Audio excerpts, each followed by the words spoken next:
What's up everyone, welcome back to the Vegan Test Kitchen. Today we are making classic Italian biscotti. And we're making two different flavors. We're making an almond anise and a chocolate hazelnut. I'm super excited because I've never made biscotti before. All the ingredients that you need are listed below. Let's get started. Since we're making two different biscottis, we're gonna start with our almond anise. So the first thing we're gonna do is whisk some soy or almond milk with our ground flaxseed. But before you do that, set your oven to 350.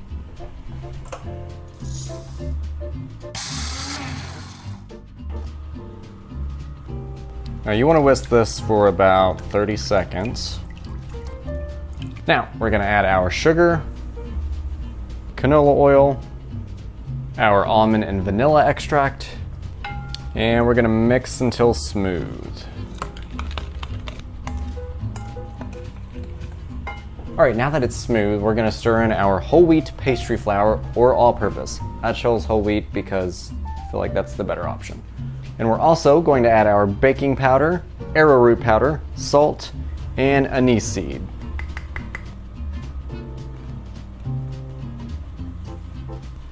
Now before we get too messy, go ahead and make sure that you have a cookie sheet that's either lined with parchment paper or grease it up. We're going to add our almonds. These are raw, whole, and unsalted. Now we're gonna get messy because we're gonna knead these into the dough. They did mention that some of these are gonna pop out. It's fine. Just stick your nuts back in there. Okay, this is probably as good as they're gonna stay in there. So we're gonna scoop all this up. We're gonna put this on our baking sheet in the form of a rectangle. You want this to be about 12 inches long and 3 to 4 inches wide. I have far more nuts on that side than this one. All right, we have our, whatever this is called. We're gonna stick it in the oven for 28 minutes. Now that our first flavor is in the oven, let's start on our chocolate hazelnut biscotti. And if you're like me and bought the whole hazelnuts that are still in their shells, you're gonna have to crack them out of there. Now, I don't have a nut cracker, so you can use a garlic press if you want. Or you can hammer them. Either way, you're gonna need a cup.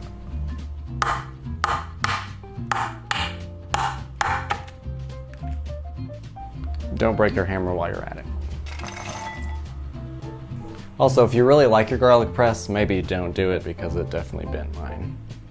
All right, for our chocolate hazelnut biscotti, we're gonna do the same thing. We're gonna whisk some soy or almond milk with our ground flaxseed. We're gonna add some sugar, our oil, as well as our almond and vanilla extracts. And like before, we're gonna add in our flour, our arrowroot powder, baking powder, salt, and cocoa powder. Give it a good stir again. Now, just as the dough starts to come together again, we're gonna start to add in our hazelnuts.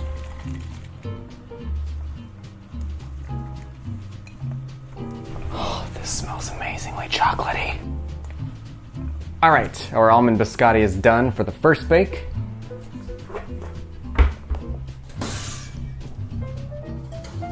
All right, now we're gonna let this cool for 30 minutes before we do anything to it. All right, we're gonna grab our baking sheet. We're gonna do the same thing. This is far easier to work with than the other one. Perfect. All right, now we're gonna stick this in the oven for 28 minutes as well. Fun fact. Biscotti, the classic Italian biscuits, are actually plural for biscotto and originates from Latin meaning twice baked.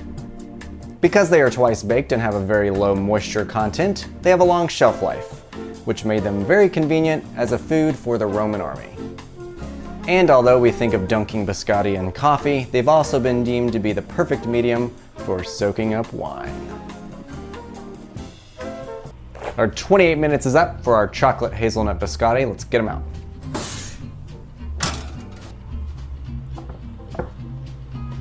All right, that is perfectly beautiful. It's slightly puffed up, which is what we want. All right, before we do anything else, raise your oven to 375. We want to have a bit of a higher temperature on our second bake. So while that is cooling, we're gonna cut this one and stick it back in the oven. So we want this to be pretty firm, which it is. And with a sharp knife, we're gonna cut this into 1/2-inch pieces. And you gotta be pretty quick about it. You want it in one motion. That's why you want a really sharp knife. Okay. All right, some of those pieces made me really nervous because they started to crumble a little bit. But I think this is pretty good. So what we're gonna do, stick these back on the baking sheet. You're gonna put it cut side down. Definitely want to be careful with these because they're just slightly soft. All right, we're gonna stick these back in the oven for 12 to 15 minutes.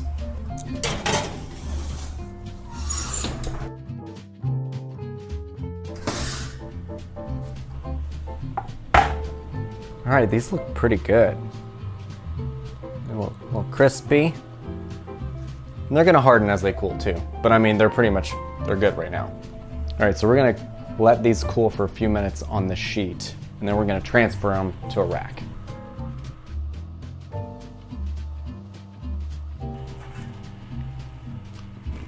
All right, this has cooled for about 30 minutes.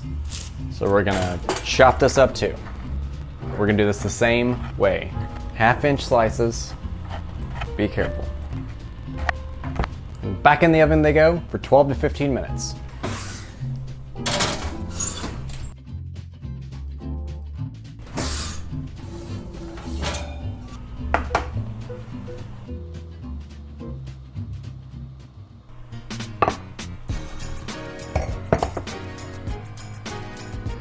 Let's try it. All right, I'm gonna try the chocolate first because why not? It's a really good chocolate flavor. The hazelnuts are really nice. I think they have a really good crunch to them. All right, now to the almond anise. I was a little worried about putting the anise seeds in here because I'm not a huge fan of that flavor. It's like a very slight licorice type flavor, but it really works in this. These have a really good crunch to them. These are pretty much perfect, I think.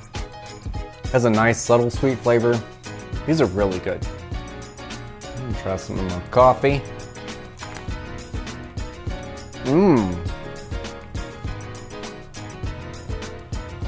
And because this was a thing, I'm not making it up.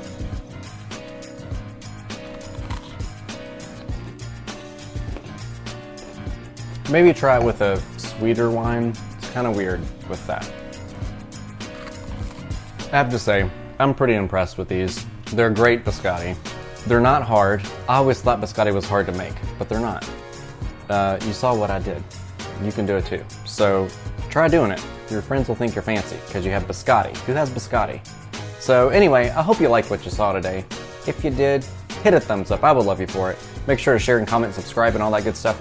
I will see you all next time.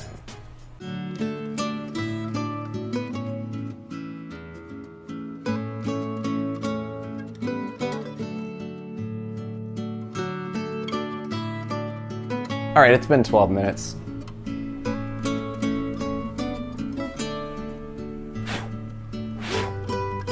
I will probably start cooking